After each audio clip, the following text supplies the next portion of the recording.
It's interesting, how people strive for fame. They kill, they steal, they die just for 10 minutes in the headlines. And I suppose Spring Hill Jack was something like that, an attention-grabbing gimmick. Except, it actually worked. He ended up becoming a worldwide phenomenon. Well, not worldwide, more like London-wide, but since London was pretty much at the top of the world at that time. So Jack's first strike was... Hey, I got an idea. Lights out, torch on your face, just like the movies. Doesn't work like they do in movies, do they? No, this won't work. Sorry, failed experiment. Okay, where was I? Right, it was the middle of October, midnight. A young woman named Mary Stevens was walking down the dark alleyway, afraid, alone. So, according to her, she hears this figure drenched in shadows leap out at her with his long iron claws. He starts whipping off her clothes, trying to get snugly. While engaging in this struggle snuggle, she managed to let out a scream, loud enough so that the nearby villagers could hear. The figure jumps away, and the villagers look for him, but lo and behold. So over time, events like these start becoming more common. People report strange instances at night. They report figures who can jump 10 feet high, or figures who can rip women's clothes with his claws. And it's not long before people demand an explanation. On January, the Lord Mayor of London is forced to address these growing demands.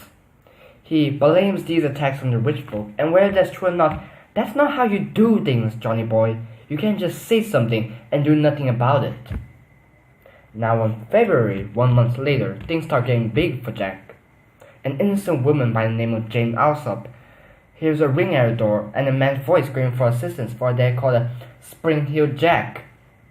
She opens the door to give a torchlight, probably expecting an honorable policeman, not expecting a man with glowing red eyes, and a cloak, and a helmet. This man starts ripping at her covering cloth with his claws, but luckily for her, her sister was nearby, and together they managed to ward this man off. Now, when this event gets publicized, things start getting very big for Jack. The media start publishing their newspapers, and the writers start publishing their tales, and the people start venting their fear, and the government starts wiping their foreheads, and I can't think of anything else. So just 8 days later, Jack strikes again. Another woman named Lucy Scales was just walking by with her sister when someone suddenly jumped out of a bush and paralyzed her with blue flames in her face. The Lucy Scales event and the Jane Alsop event were some of the biggest feats in Jack's history, events that led to him being known as Jack, the Terror of London, at Spring Hill at the beginning. So there you have it, folks. Top of the world. Top of London, which at that time was top of the world. Oh, God, love that line. 1837 to 1838, the golden year for Jack. He's over there. No, he's over there. The media went crazy about that. His favorite prank was to ring a doorbell, then let hell loose with his claws. Sadly, he didn't appear as much after that. Sure, he came in from now and then, but nowhere near as much as he first started. However, his greatest feat of all time was in 1877 when Spring Hill Jack, not so Spring Hill by then, attacked a military base in Aldershot. A military base, just so I make myself clear. If the government went fence with him by then, they sure as hell went after that.